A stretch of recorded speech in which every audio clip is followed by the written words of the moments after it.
Ladies and gentlemen, the President of the United States, Donald J. Trump.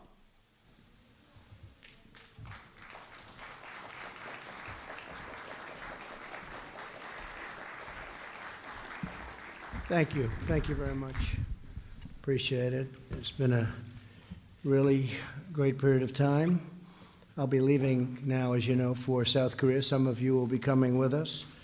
I understand that we may be meeting with Chairman Kim, and we'll find out. We spoke with the people. Kim Jong-un was very receptive. He responded, and so we'll see. Because tomorrow we're going to the DMZ. I said, while I'm there, I'll shake his hand. We get along. There's been no nuclear tests. There's been no long-range ballistic tests. Gave us back our hostages, which was great, and a lot of good things are happening over there. So I let him know we'll be there, and we'll see. I mean, I can't tell you exactly, but they did respond very favorably. I want to thank everyone for being here today. It's a lot of press. A lot of press is outside too. They're less happy than you are. But the G20 summit has been fantastic. Prime Minister Abe's done an incredible job, as he always does. And he hosted it very beautifully. You know where it's going to be next year, I think. Most of you know where it's going to be next year. It's going to be in a very great part of the world. And we'll be announcing exactly what's happening. But this was a really good summit and really well done, so professionally done. This marks my third visit to Japan as president.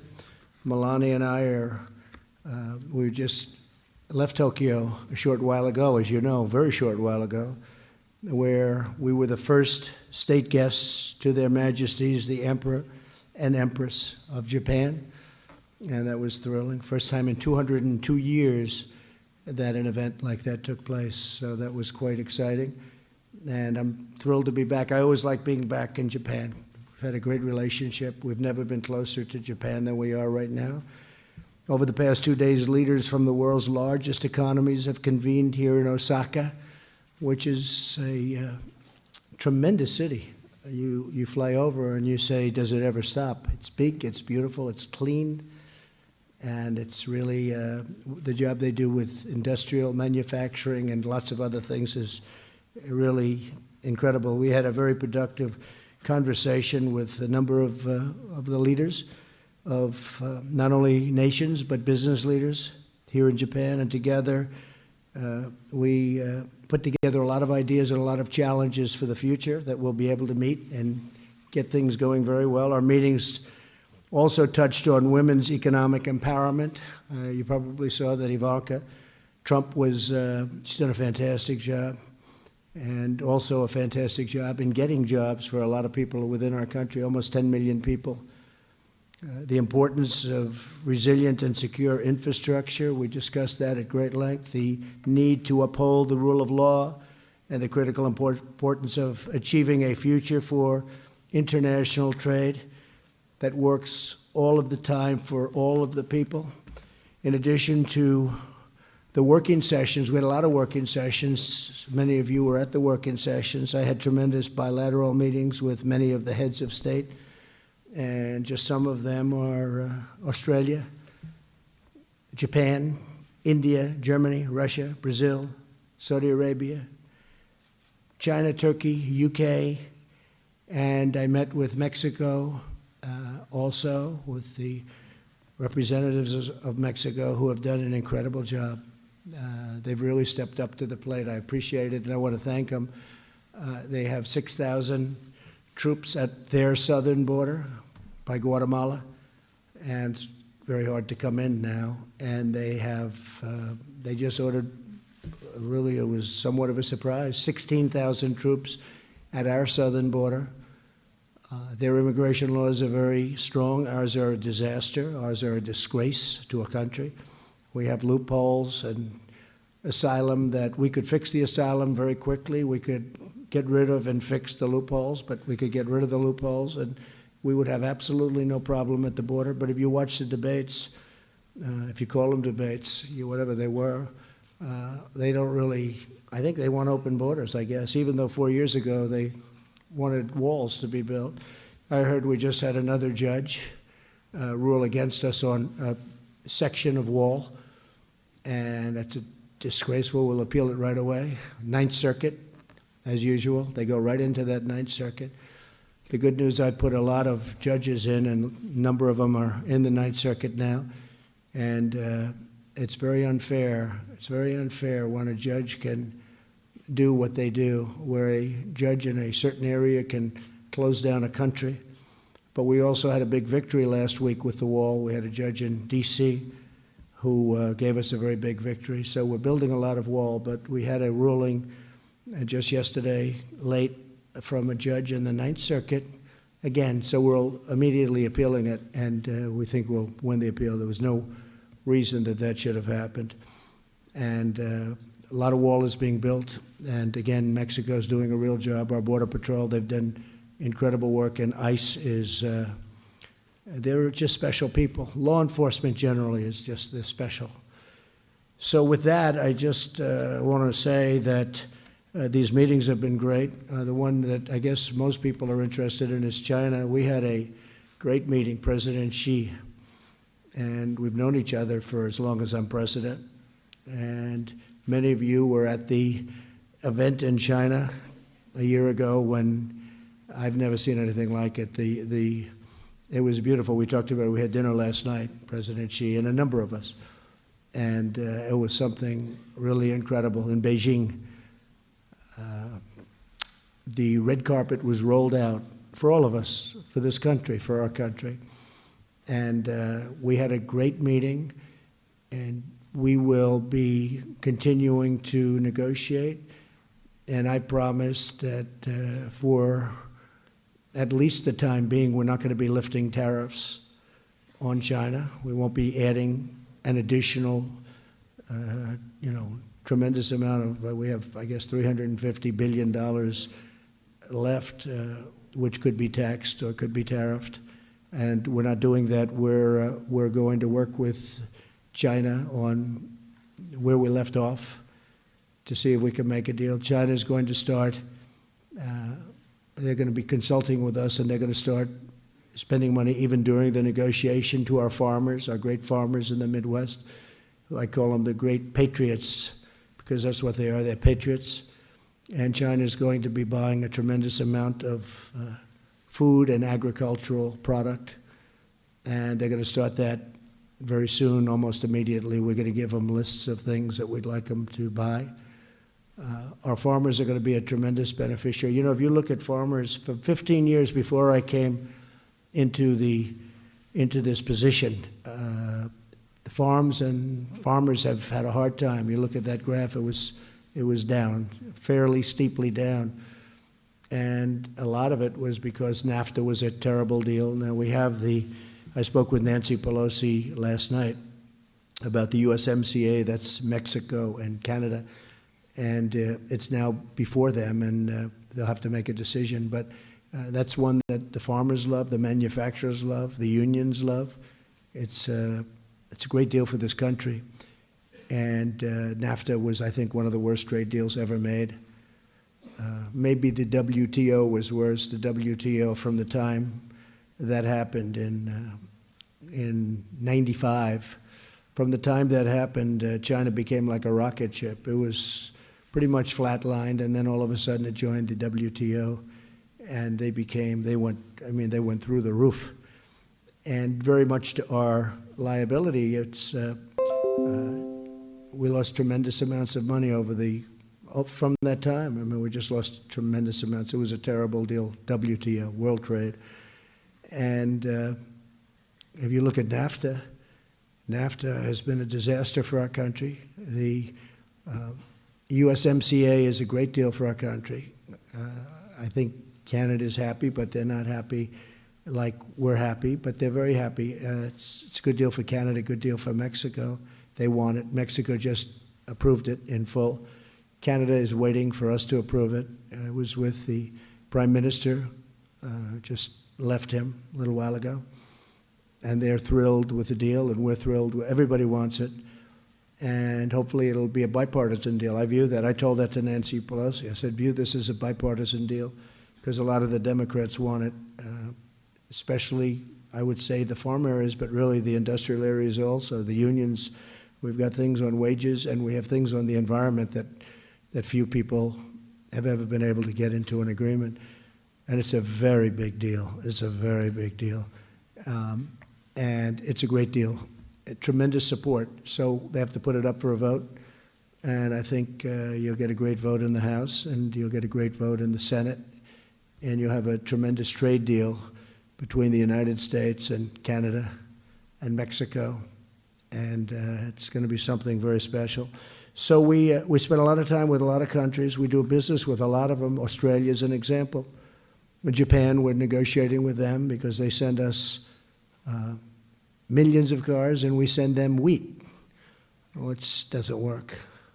But what happens is Japan is, and you probably saw some of the things they're doing, but they're opening up many car companies and factories and plants throughout our country, especially in Michigan. We have a lot of activity in Ohio. Beyond Japan activity, we have a lot of activity now where companies are coming back to our country. We're the hot show. We're the hottest show in town. We're the hottest show in the world right now. Our economy is the best. One thing that every leader, virtually every leader that I dealt with said is that congratulations, it's incredible what's happened to the American economy. We're the best economy in the world. And it's something, and it started from Election Day. I put it out yesterday because we took a tremendous boost from the day after I got elected. The stock market went crazy from that point until essentially now. I think we hit in certain of the markets, we hit the all-time high again for many, many times. I can't tell you what it was, but many, many times. We broke the record, and our stock market is great. Our jobs are great. We have the best job numbers essentially we've ever had. In some categories, definitely we've ever had. The minimum, you could say, is in 51 years, but it's really more than that, and now it's going to be more than that. African American, Asian American, you saw that. Hispanic American, the best numbers in history, the history of our country. We have the lowest unemployment numbers, best numbers. And many others too. Blue-collar workers are doing fantastic. They're the biggest beneficiary of the tax cuts, the blue-collar. Blue-collar, we talk about for the rich, it's really for everybody. And it's also for big companies where they're moving here. And remember who owns the stocks, because the people that own the stock, it's not the big companies, it's the people with 401ks whose numbers are 60% and 70% and 42% and all different numbers that are tremendously high, where the other spouse thinks that the spouse that's investing in the 401k is a super genius. But those 401ks are very high. And if you listen to what I've been listening to, and we're not going to devote any time to it, but with that kind of an attitude, their 401ks are going to crash and the market would crash. Because with what they want to do, you would crash the market. And the amount of wealth that would be lost would be incredible. But I'd rather wait till later in the campaign to say that, because to be honest with you, I want them to go and take these policies and bring them up. I don't want them to change them anytime soon. Let them go have a good time. But it's been very interesting to watch what's happening. Actually, I found it very interesting. So with that, we'll take a few questions, and then I'm heading out to South Korea. And I may or may not see Kim Jong-un, but we'll be heading out to South Korea, spend about a day and a half there with President Moon, who's a really good guy. He was here too, as you know. I saw him. I met with him also. And we'll see what happens. Please, John. Thanks, Katie. Mr. President, thanks so much for joining us here. Yes. We all appreciate it. It's always good to have a chance to ask questions of you directly. Can you tell us a little more about how this China deal may work going forward? Because Chinese officials have told Fox News that they will not make any concessions until all of the tariffs have been lifted. They also want relief on Huawei. They want to take it off the blacklist. They might want you to stop pursuing extradition of Meng Wanzhou.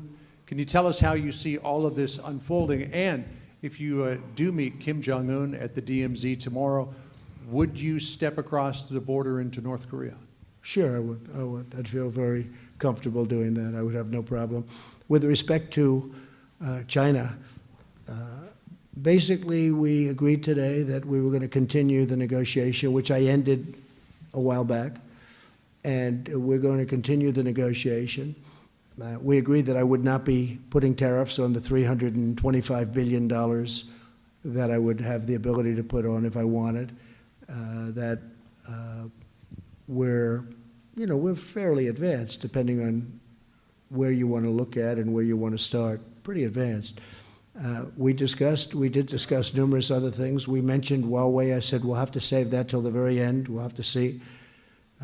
One of the things I will allow, however, is a lot of people are surprised. We send and we sell to Huawei a tremendous amount of product that goes into the various things that they make, and I said that that's okay, that we will keep selling that product. These are American companies, John, that make product, and that's very complex, by the way, highly scientific, and in some cases we're the ones that do it, and we're the only ones that do it. We're the only ones with the technology. What we've done in Silicon Valley is incredible, actually, and nobody's been able to compete with it, and I've agreed, and pretty easily, I've agreed to allow them to continue to sell that product, so American companies will continue. And they were having a problem. The companies were not exactly happy that they couldn't sell because they had nothing to do with whatever was potentially happening with respect to Huawei. So I did do that. We talked about education and students. Somebody was saying it was harder for Chinese students to come in, and that's something that if somebody viewed it that way, I don't. We want to have Chinese students come and use our great schools, our great universities. They've been great students and tremendous assets. But we did discuss it. It was brought up as a point. And I said that will be just like anybody else, just like any other nation. And we're actually going to a point where, we're looking that if you graduate from a college, because our great companies, we talk about Silicon Valley and other places, we have a problem with this in our country, that you graduate number one in your class from the best school in the country, and they say you have to leave. We can't keep them. And we're going to make it, we're going to call it the smart person's waiver, but we're going to make it so that they can not only stay, but maybe they have access to green cards. We want to keep these people here. We have to keep. Yeah, go ahead, John.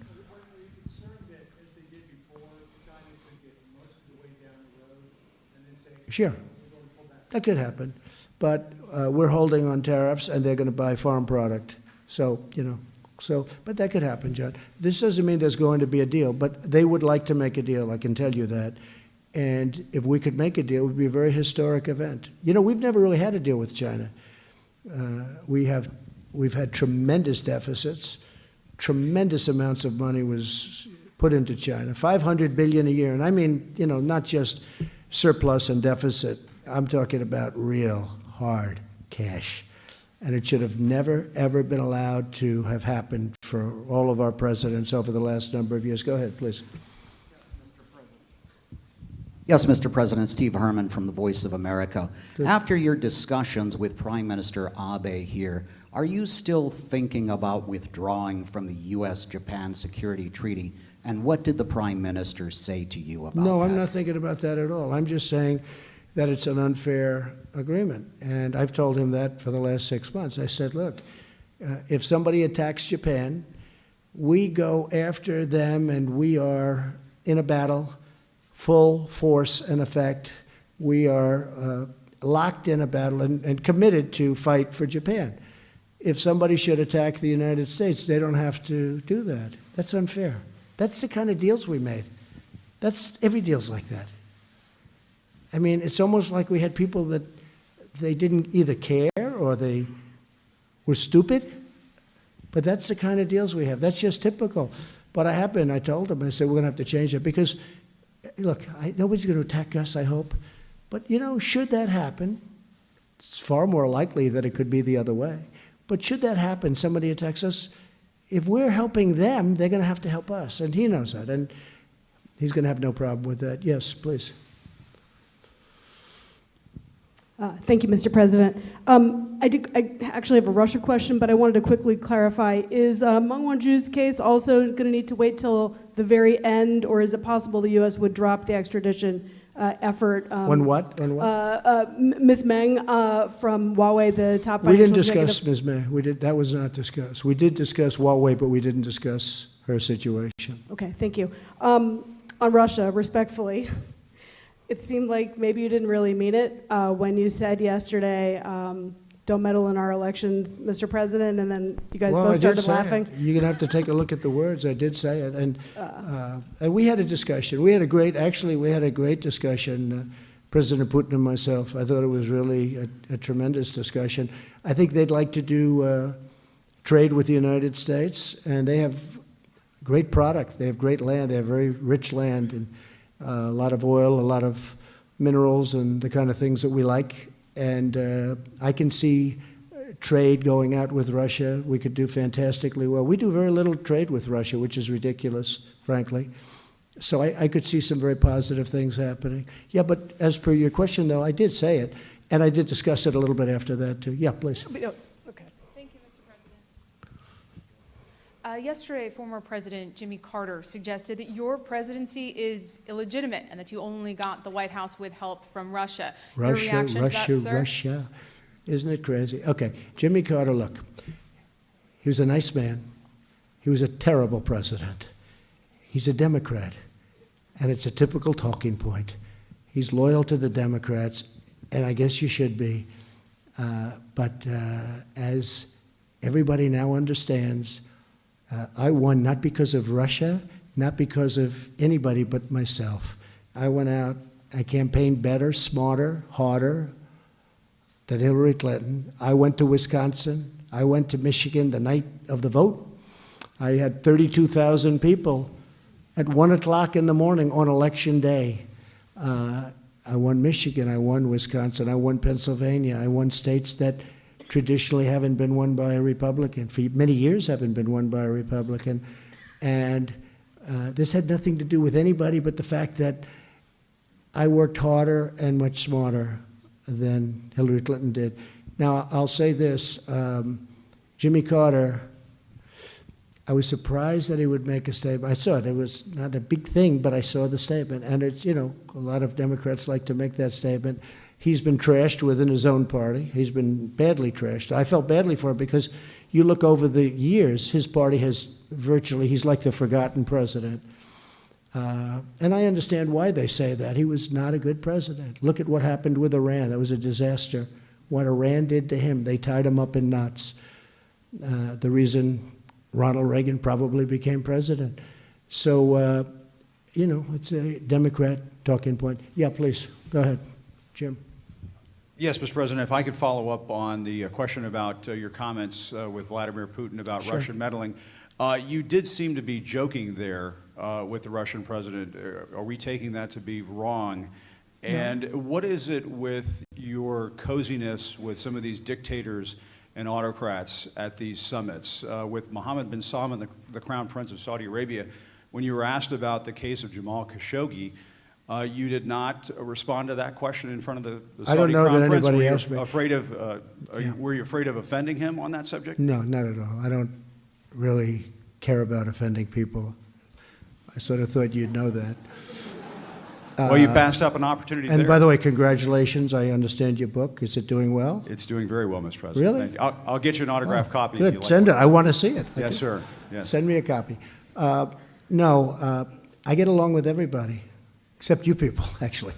I get along with a lot of people. I have a tremendous relationship with President Xi. Nobody else would have the deal that we have. We're getting tens of billions of dollars from China coming in. A lot of things are happening. And despite that, we're moving along towards something that could be very historic. But I get along with President Putin. I get along with Mohammed from Saudi Arabia. Look, I spoke to Saudi Arabia when the oil prices a year ago were getting very high. And I wasn't so nice. And I said, you got to get some more oil into the system because what's happening is no good. And they did. And people are driving at, you know, very low numbers right now. You haven't seen in the old days, you'd have spikes where the gasoline went to $5 and more, and it wasn't so good. But I also get along with people that would be perceived as being very nice. You have a lot of very nice leaders of countries. I was with I was with Prime Minister May today. I was with so many. You take a look, new head of Australia. Look at Japan. Abe, Prime Minister Abe is a fine. They're all fine as far as I'm concerned. Some are stronger than others. Some are tougher than others. And a lot of people. If I may, though, Mr. President, on the case of Jamal Khashoggi, we have a lot of journalists in this room who object to what appears to be the Saudi government's complicity and perhaps orchestration of the assassination and dismembering of a journalist. Yeah. And when you were given the opportunity to call Mohammed bin Salman out on that, you did not do it. Did you do it privately? And do you agree that it is despicable for a government to kill a journalist in that fashion? Yes, I do. I think it's horrible. Or anybody else, by the way. Yeah. But I think it's horrible. And if you look into Saudi Arabia, you see what's happening. 13 people or so have been prosecuted. Others are being prosecuted. They've taken it very, very seriously. And they will continue to. And I've let everybody know I'm very unhappy about that whole event. But if you look at what's going on, and right now within Saudi Arabia, they're prosecuting additional people. There's a lot of things happening. At the same time, I will also say, and nobody so far has pointed directly a finger at the future king of Saudi Arabia. I will say, I spoke to his father, Jim. I spoke to his father at great length. They've been a terrific ally. They're creating millions of jobs in this country. They're ordering equipment, not only military equipment, but $400 billion worth of, and actually even more than that over a period of time, worth of different things. And with that being said, I'm extremely angry and unhappy about a thing like that taking place. But as of this moment, more than 13 people are being prosecuted, and I hear the number's going to be going up. But it's a good question. Yes, please. Thank you, Mr. President. I'm Ching-Yi Chang with Shanghai Media Group. Yes. It's very good to know that you avert the further escalation of trade tension with China. And can you share some details of your interaction with President Xi this time? And also, if I may, another quick question on North Korea. Do you think it's possible that there will be a third one-on-one summit with sure. Chairman Kim within this year? Well, it might happen tomorrow. I mean, to be honest. We won't call it a summit. We'll call it a handshake if it does happen. I don't know that it will, but it could happen. I think he'd like to do it, and I wouldn't mind doing it at all. I'm literally visiting the DMZ. And so, but I will, as per your question about President Xi, he's a brilliant leader. He's a brilliant man. And you know better than I, he's probably considered to be one of the great leaders in 200 years in China. And we just have he's strong, he's tough, but he's good. We have a very good relationship. And I said, we can't have it where the United States loses this kind of money for the privilege of building up China. It has to be a fair deal. And he understands that. But as he said, nobody ever came to us. It's true. No other president came to him. My presidency could be a lot easier, not only for that, but for many other reasons. It'd be a lot easier. But I don't want it to be easy. It's a point in time. I have a chance to do things that nobody else has ever done. So we're making a deal with China, or we're attempting. And if we don't, we'll go back into, we have a tremendous ripe field of tremendous money that would be coming into our country. But I have a feeling that over a period of time, and again, I'm not rushed, and I told him that I want to get the deal right. It's extremely, I wouldn't even say complicated, but very intricate. But in the meantime, I think our farmers are going to end up being the great beneficiary. And what I did with the farmers, because they did lose a certain amount of money, I went to Sonny Perdue, who's our Secretary of Agriculture. I said, Sonny, how much money in the best year did China spend on our farms, in our farms, buying? He said, the best year, about $16 billion. I said, okay, well, we're taking in much more than that now every year in tariffs. And I took $16 billion out of those tariffs, and essentially out of those tariffs, and we're distributing it among farmers who have been hurt because they've been used as a pawn so that China could get a good deal. But in the end, the farmers are going to be the biggest beneficiary. But I've made up for the fact that China was, targeting are farmers because they know the farmers like me, and I like them. I love them. And they sort of love me, I guess, when you get right down to it. And it was 16 billion, it's a lot of money. But I took it out of the tariff money, essentially, and we are in the process of distributing. The farmers could not be happier, other than they're unusual. I had them around a table, many of the farmers, and about 5 weeks ago, they said, we don't want money. We want just a level playing field. I said, you're right. Most groups want money. They'll take any way you want to give it to them, they'll take. The farmers are in a class by themselves in so many ways. They don't want subsidies. They don't want a handout. All they want to do is have a level playing field. They're unbelievable people. And as I said, they're unbelievable patriots. John? Thank you, Mr. President. Thank you. First, a quick follow-up. You've made this very public invitation to Kim Jong-un. Yeah. Will it be a bad sign if he doesn't show up? No. Of course, I thought of that because I know if he didn't, everybody's going to say, oh, he was stood up by Chairman Kim. No, I understood that. It's very hard to, he follows my Twitter. And does? It's very hard. Yeah, He follows I you on guess so, Twitter? because we got a call very quickly.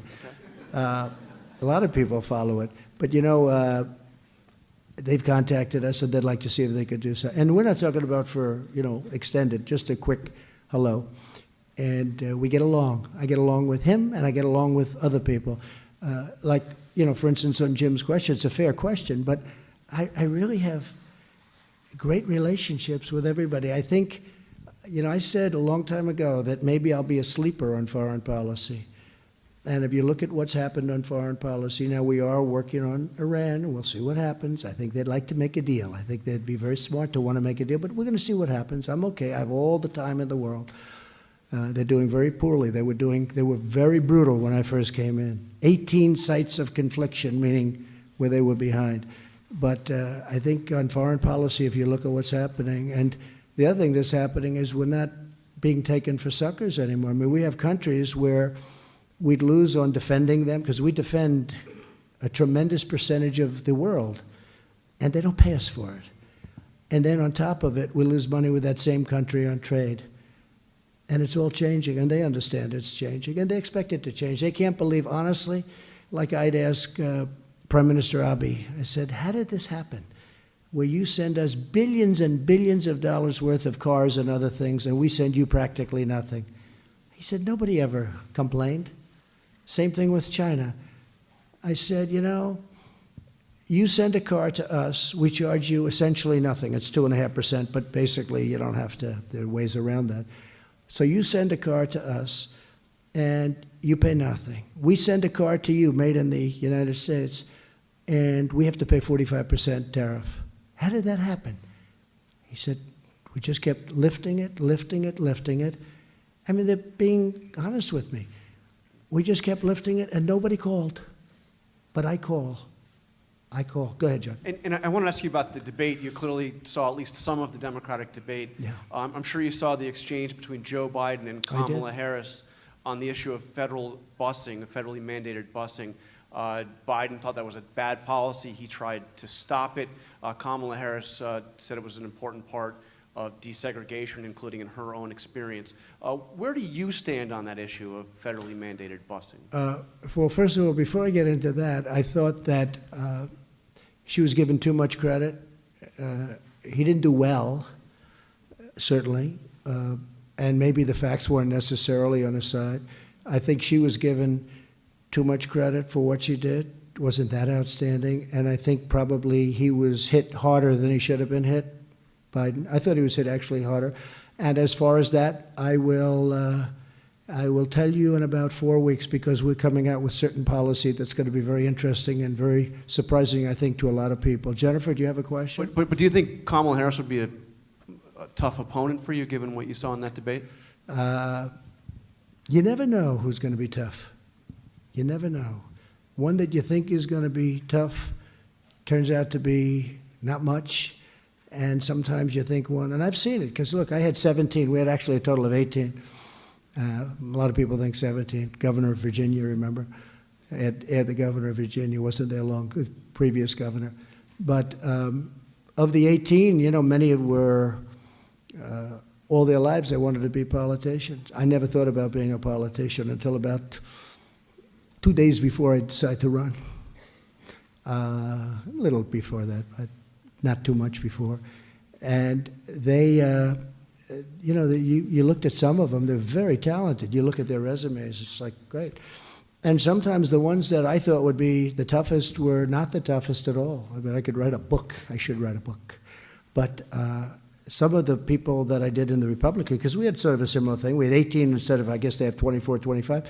But some of the ones that I thought would be absolutely without question the toughest turned out, I didn't think they were tough at all. Others that a lot of people said weren't tough, they were tougher.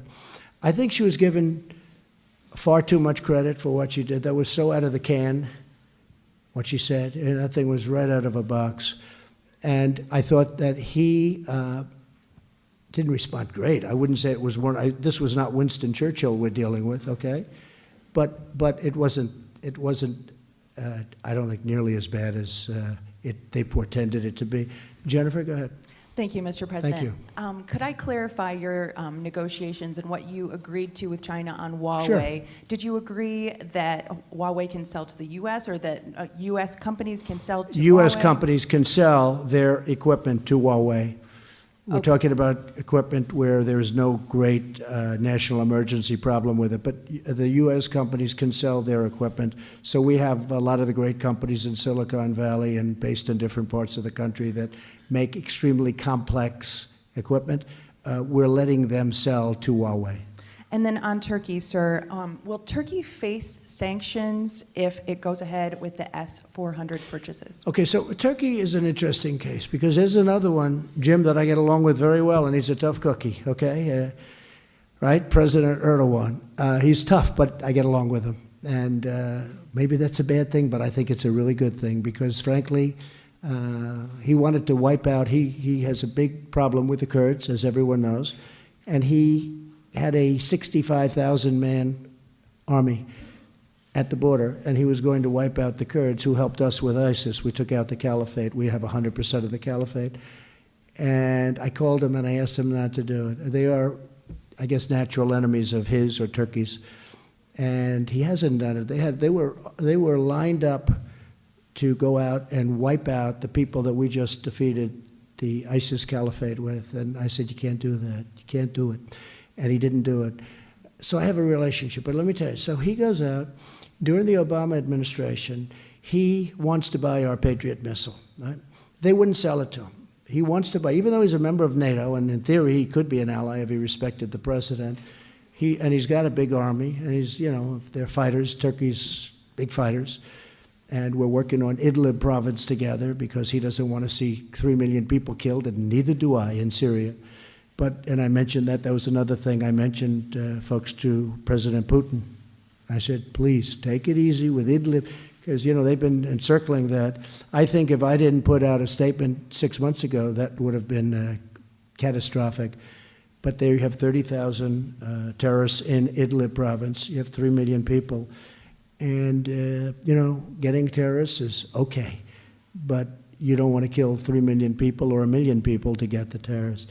So anyway, we get along great, but what happened with Turkey, and I will tell you when it's fair, when it's not fair, he wanted to buy the Patriot missile. President Obama's group said no. He kept wanting to buy it. They kept saying no, no, no. Couldn't buy it.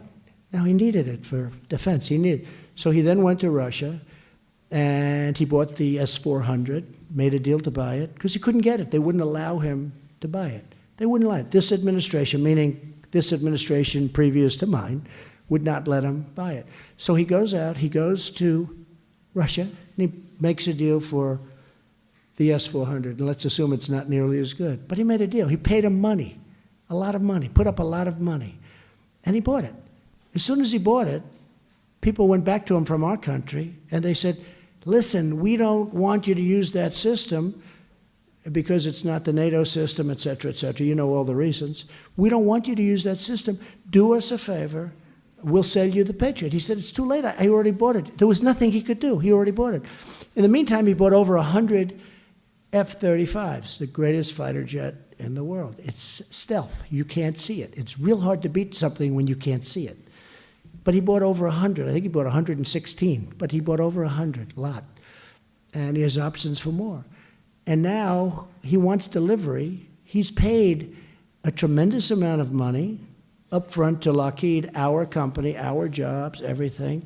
And now they're saying he's using the S-400 system, which isn't compatible with our system. And if you use the S-400 system, Russia and other people can gain access into the genius of the F-35. But honestly, I'm all for our country, but he got treated very unfairly.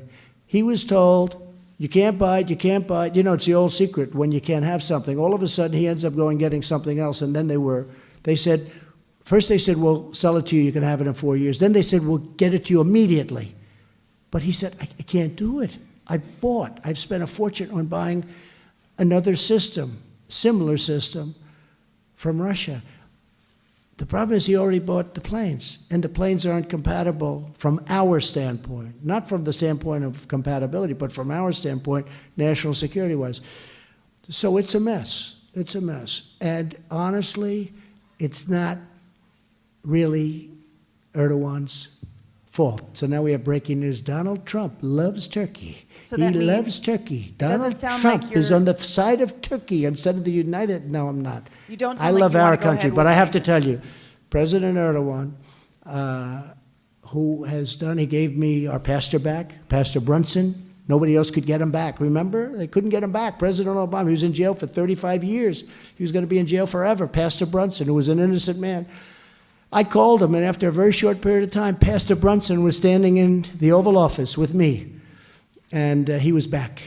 So, you know, he's been, from my standpoint, and he's a tough guy, okay, when you talk about tough. He's tough, but I get along with him. I think he was unfairly treated. We were told you can't have it, and then after he bought another system, we said, we'll sell it to you, we'll give it to you right away, but he couldn't use it then. But by that time, he had already bought the plane. So it's a complicated deal. We're working on it. We'll see what we can do. Can I ask you one last quick thing on China? Yes, go. So there was a negotiation on Huawei, welcoming students, holding off on tariffs. So it sounds like China has agreed to buy more ag, but is this a lopsided agreement, or what more did No, China we agree to? agreed on China. It's actually a good question. I did agree to allow our companies, you know, it's jobs. I like our companies selling things to other people. So I allowed that to happen. Very complex things. Not easy. This is not things that are easy to make. Very few companies are able to do it. But a tremendous amount of money. Our companies were very upset. You know, these companies are great companies. You know all of them. But they weren't exactly happy with it. But we're allowing that because that wasn't national security. We're allowing them to sell. But we agreed to leave that till the end. Huawei is a complicated situation. We agreed to leave that. We're leaving Huawei toward the end. We're going to see. We'll see where we go with the trade agreement. Yes, please. Thank you. I have a question about the border, but I just wanted to follow up quickly on the question about busing. Do you see it as a viable way of integrating schools? Does that relate to the policy that you're going to unveil? Well, it has been something that they've done for a long period of time. I mean, you know, there aren't that many ways you're going to get people to schools. So this is something that's been done. In some cases, it's been done with a hammer instead of a velvet glove, and you know that's part of it. But this has been certainly a thing that's been used over there. I think if Vice President Biden had answered the question somewhat differently, it would have been a different result because they really did hit him hard on that one. So, but it is certainly a primary method of getting people to schools. And does it relate to the policy that you're going to unveil that you just floated? It relates to everything we're doing, and you'll be hearing about it over the next couple of months. Over the next couple of months? Okay. And I want to ask you about the border. It seems like there's officially a week to go until the ICE raids begin under that deadline that you imposed. Yeah. Given that you have a July 4th recess, is it realistic to think that you're going to get a deal to actually reform the asylum laws? No, because we could do it you know, I say to people, I used to say 45 minutes, I say 15, but we could do it quickly. We could do it in a day, we could do it in an hour. We could reform asylum very quickly. We could get rid of the loopholes very quickly. These are horrible loopholes. And the reason that Mexico is so good, because they do have very, very tough immigration. They don't have the kind of things and the kind of stupidity that we have. I mean, where somebody touches one foot on our sand and we now have to bring them into a court. We then have to register them. We then have to catch and release them. And they go and they live in our country. And then they're supposed to come back in 3 years for a court case. And about 2% come back, as you know. I mean, you know it just as well as anybody, I really think. Maybe better than most. But the fact is they come back, but nobody comes back. 2% come back. It's a horrible system. Now, what we're doing is they come in illegally, and we're bringing them out legally. But at the request of some, very good Democrats, they asked me if I could hold it, and I did for a couple of weeks, and we have a week left. But other than the fact that we did get, in a very bipartisan way, we got, and I appreciate Speaker Pelosi, because she really worked with us, it was humanitarian money. I mean, they didn't have any money. And we're running, don't forget, nobody's ever had this problem before. We're running hospitals. We're running so many different things for the kids. And the kids are brought up because under the laws, the kids are legally used to get other people to come in. If you have a child, it's much easier to come into our country. It's easy anyway, but if you have a child, it's much easier. So we have these kids who have been absolutely abused, horribly abused, and we could stop that with a minor change in the law. It's a terrible thing that they're not doing it. So here's what's happening. So I said, all right, let's see if you could give that to us. Now, in the meantime, we just got it approved last night, so we have the $4.5 billion in humanitarian aid, right? And that's good, so we have that. But we can have that number go way down if we stop people from coming up.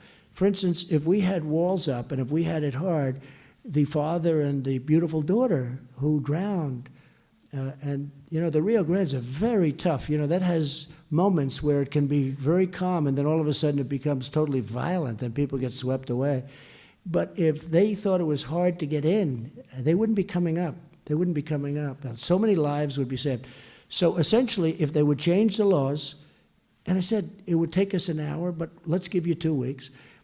At the end of the second week, we'll be removing people, legally removing. In other words, you're still planning for that deadline? That deadline is still in place, oh, yeah. which is now a week from unless now. we do something pretty miraculous. But the Democrats, it seems to me, they want to have open borders. And for the life of me, I cannot figure that out. It's one thing, because I want people to come into our country. We need them because we have all these companies coming in. We have Foxconn in Wisconsin. We have so many companies coming in, auto companies. Just today, I was with President Abe. He told me another auto company is going to build a big plant.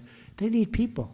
So I'm all for that. The only problem is that they have to come in through a process. They have to come in legally. It's also very unfair. You have millions of people online for years trying to get into a country. They take tests. They study. They know a lot about our country. They read. They do it. They have to go through a very complicated process.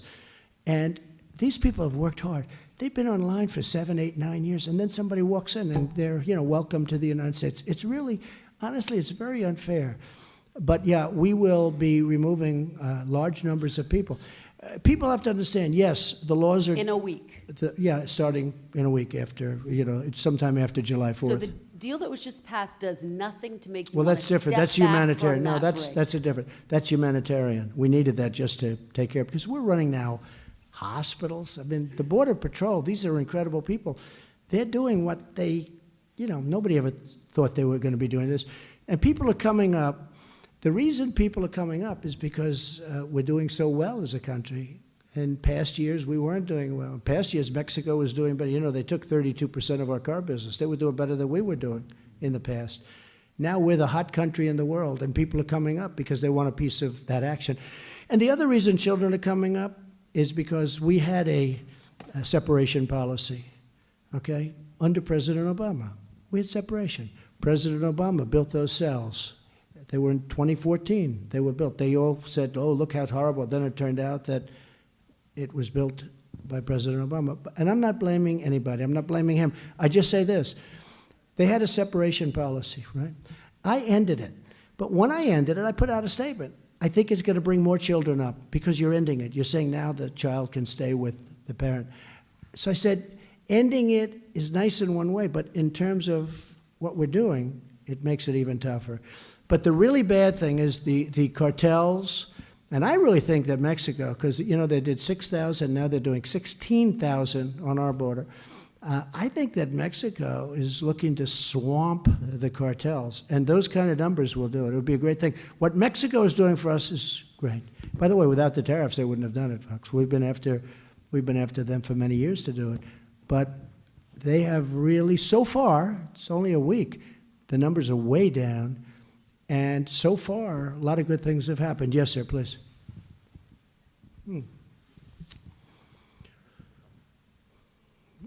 Yes, please, in the second row. Thank you, Mr. President. Two questions about Would you like Iran. me to leave now? Or here's the thing, I can stay, we can do this Just wait for one a long more. time. My only problem is this, I don't need stories, he stayed up there too long.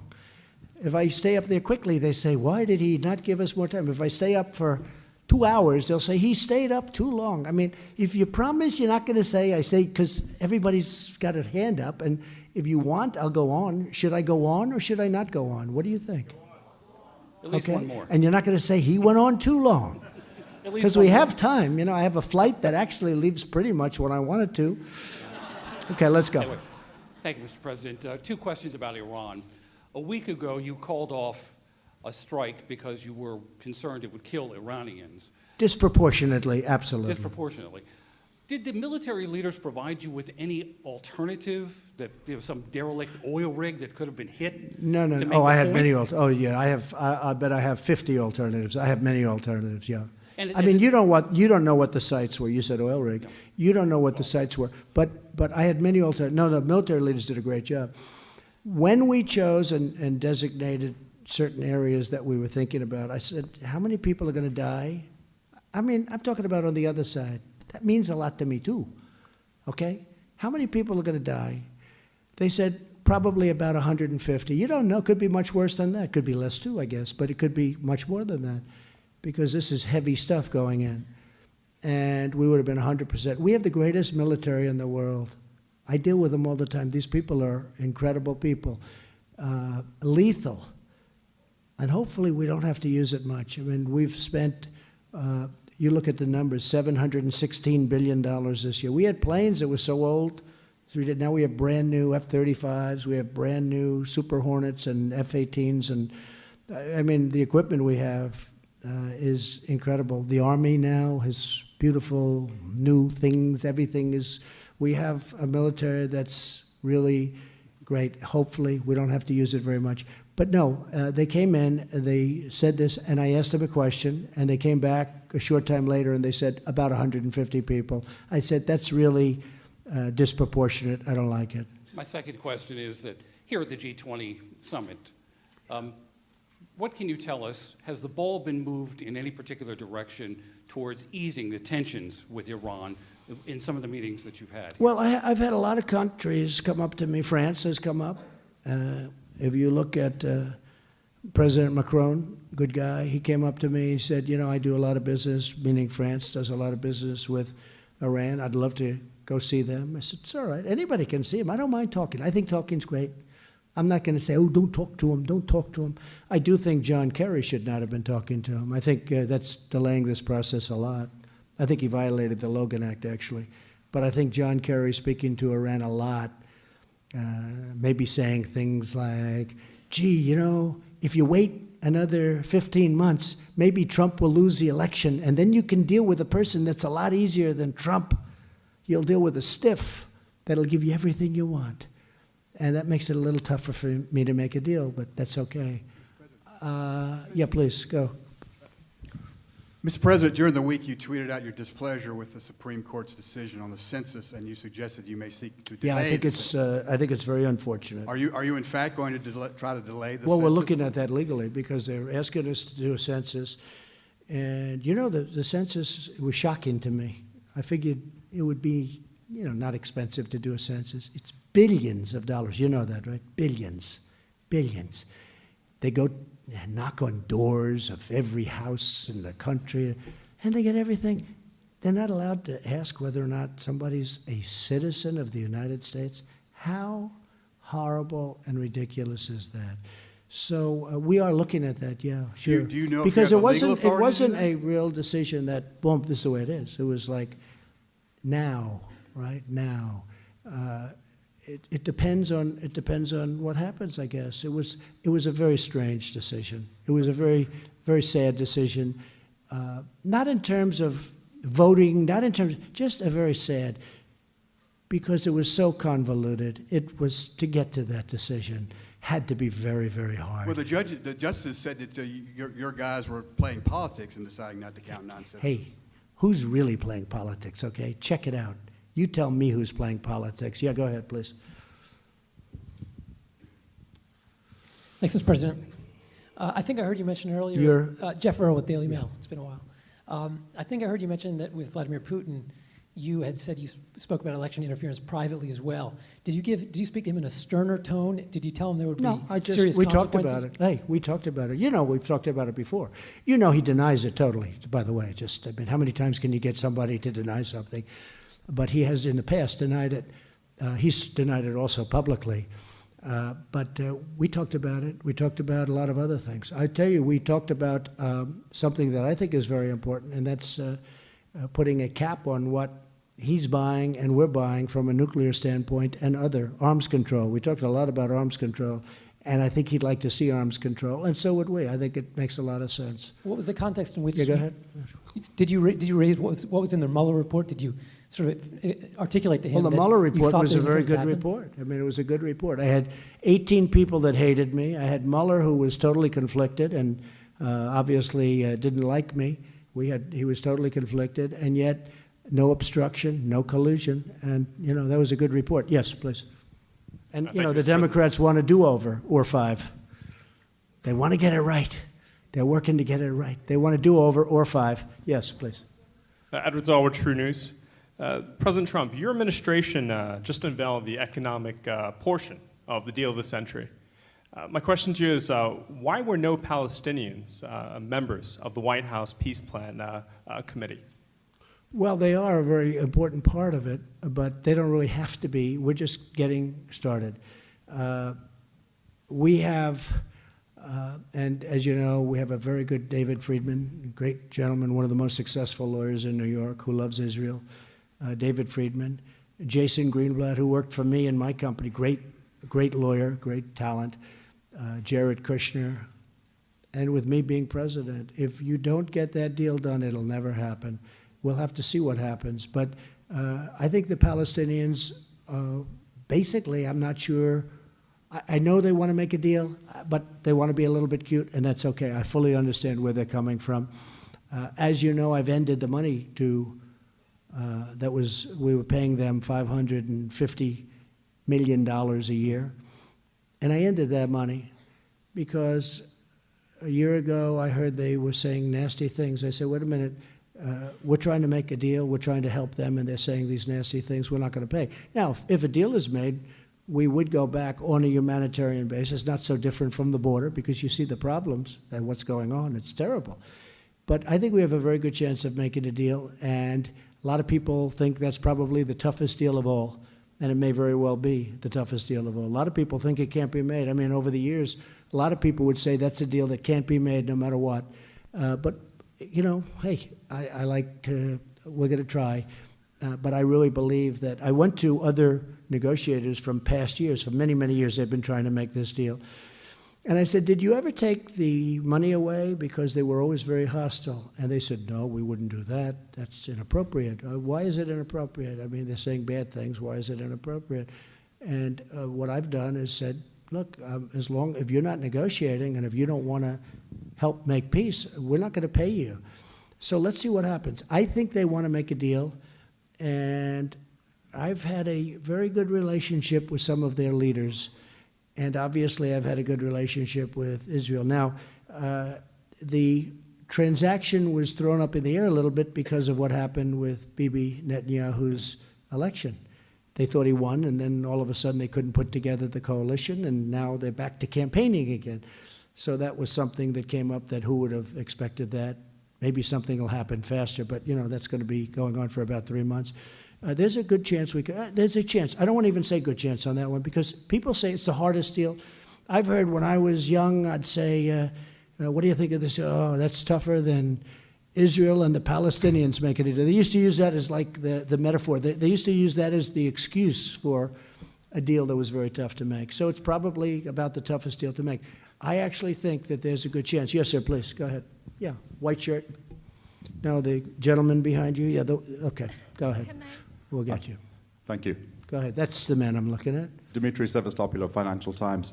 Can I just ask first one clarification? Sure. Are you saying you're taking Huawei off the Commerce Department not at all. entity No, list? we're going to be talking about Huawei, but we are going to be supplying equipment from our companies. Our companies make billions and billions of dollars worth of equipment, but we are not discussing Huawei with President Xi yet.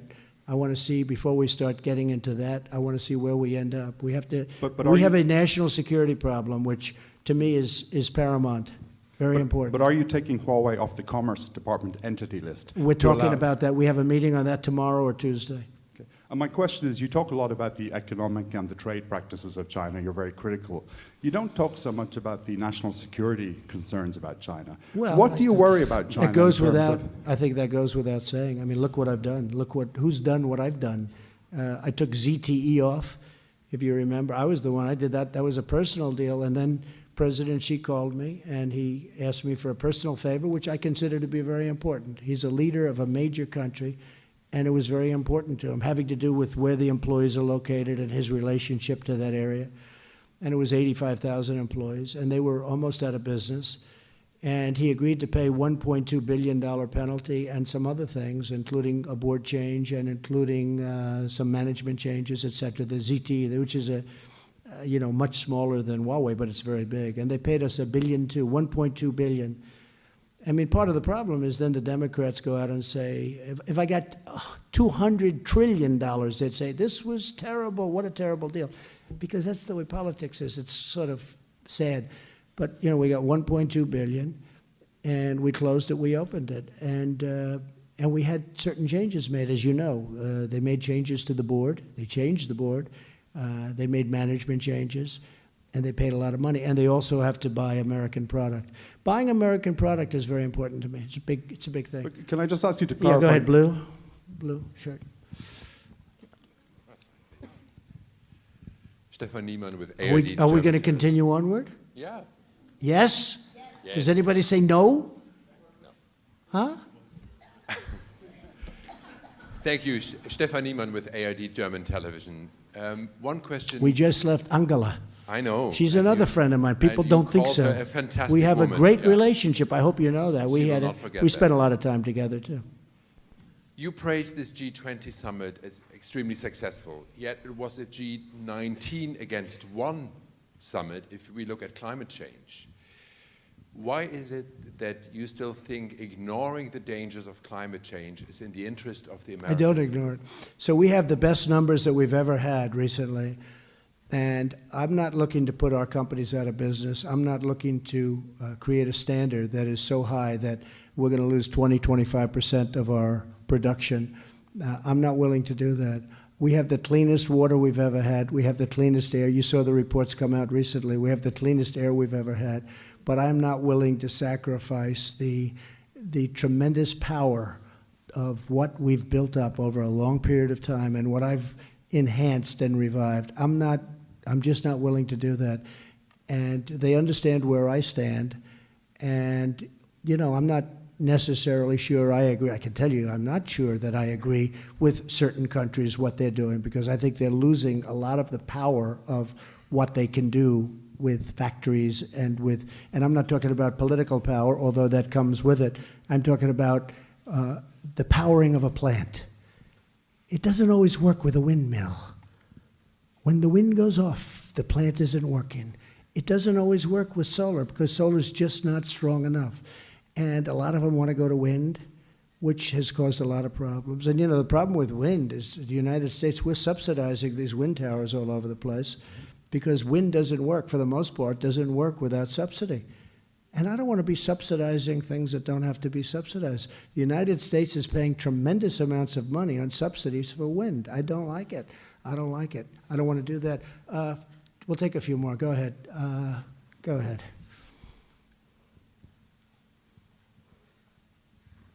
Thank you, sir. 2 questions on Iran, please. One question on Iran. Okay. Well, Iran. Pick the better one, please. Will do, sir. Iran says that it will be on the verge of violating the threshold for uranium enrichment in the JCPOA as soon as potentially next week. What will be your response when that happens? You'll see. Okay. Can I have a follow-up? That's all I can do. That's all I can do. No, but that's all I can do. I can only say you'll see. We cannot let Iran have a nuclear weapon. Just can't do it. Please. Thank you, Mr. President. Celia Mendoza from VOA Latin America. You met yesterday with President Putin, and the readout says that you touched the subject of Venezuela. Yeah. Can you expand a little bit of what was said during the meeting about Venezuela? And also...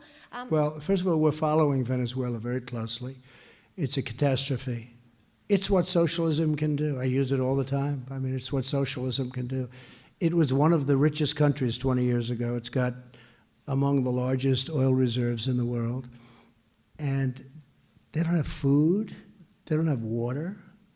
It's really actually incredible. I've discussed it with almost every leader this weekend. We discussed Venezuela because we don't ever want that to happen to us or their countries.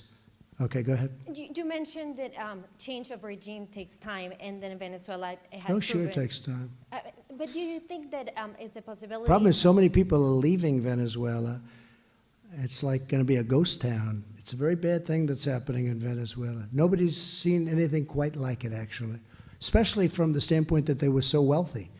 They've gone, I know so many people from Venezuela living in Miami. They're incredible people. They're incredible. A lot of them live in Doral, Miami. They call it Little Venezuela. I know them so well. These are people that are hard workers, warm. They're just incredible. And to see what's happening to Venezuela is heartbreaking. It's really heartbreaking. President, do you think that it is a time for change the strategy? And do you still believe that Juan Guaido is the person to lead the country? You have back him up? Sure. You have a lot of strategies. I have 5 different strategies. I could change any moment. But in the meantime, we're helping them from the standpoint of aid. We're getting as much aid as we can. I think they're making a big mistake because they're not making the aid very easy, as you know. You know, they're not making it easy to get to people. But people are starving to death, and their water, they have no water. They have no water. They have oil, but they don't have any water. No, we have a lot of things in store if we have to do that. We don't want to do anything, but you know, we don't want to get involved to the extent that you may be thinking. But we have a lot of alternatives. We have 5 different alternatives for Venezuela, and we'll see what happens. It's doing very poorly, and Maduro is doing very poorly. Obviously, it's not. It's just not working. Just not working. Yes, ma'am. Go ahead. So, from where are you? Politico. Anita Kumar, Politico. I just wanted to follow up on the questions that were asked, that Jim asked about. Question about the Crown Prince that you met with earlier today. I didn't hear you answer the question. Did you raise the killing of Jamal Khashoggi with him, and what was the response? I asked him what was happening, and he was telling me that, I think he said 13, but it could be more, and I think he said more in the works. That there are large numbers of people being prosecuted. He's very angry about it. He's very unhappy about it. And I did mention it to him very strongly, and he answered very strongly, but they're prosecuting large numbers of people. That was a bad event. And sir, Okay, can I just yeah, follow? go ahead, Sir, please. can I just follow up? You mentioned that the intelligence you mentioned that no one had pointed the finger at him, but actually the CIA did, the intelligence communities. I cannot comment on intelligence community. I'm not, probably, I guess I'm allowed to do what I want to do in terms of that, right? We can declassify, unlike Hillary Clinton. She decided to just give it out. We can declassify. The truth is that I just don't want to talk about intelligence, but I will say this. A lot of people are being prosecuted, and they're taking it very seriously over there. And they've done a great job in Saudi Arabia from the standpoint of women, and from a lot of different things are happening in Saudi Arabia. One of the other things very important with Saudi Arabia, that not only are they an ally, not only have they spent tremendous amounts of money coming into our country, and they have been a good ally, and they have actually bought tremendous amounts of military equipment that we use and that we're able to use. But they're also very much now changed their ways as to financing terror, which I can't say for a lot of other countries. If you look at Iran, if you look at other countries in that area, they're financing terror. Now, it's harder for Iran because Iran doesn't have the money they used to have. And they were given $150 billion. They were given $1.8 billion in cash.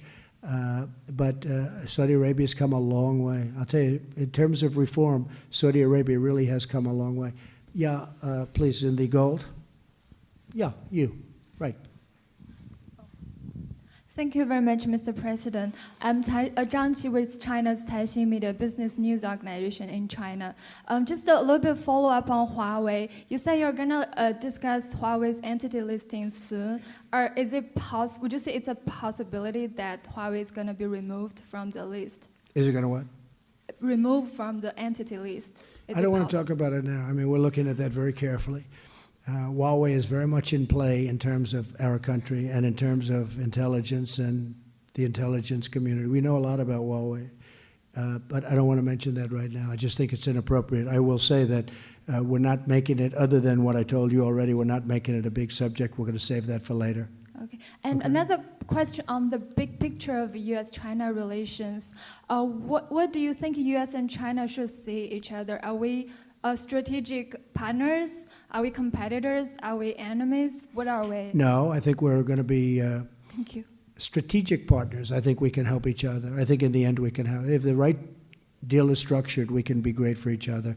If China would open up, you're opening up a tremendous, the largest market in the world. And right now China's not open to the United States, but we're open to China. That should have never really been allowed to happen. Okay. Yes, please, Dan. Thank you, Mr. President. On Russia, are you planning to go to Moscow next spring as President Putin invited you? And yes. Do you agree with him that Western-style liberalism, as it's been defined over the post-war period, is now obsolete and no longer relevant to today's world? Well, I haven't heard him say that, but he did invite me to Russia for the defeat of Nazis. That's a big thing, defeat of Nazis. Russia lost, he said, 25 million people. I had actually heard 50 million people, but he said yesterday that Russia fighting the Nazis, they lost 25 million people. You would know better than anybody, Peter. But it was a tremendous, they suffered greatly.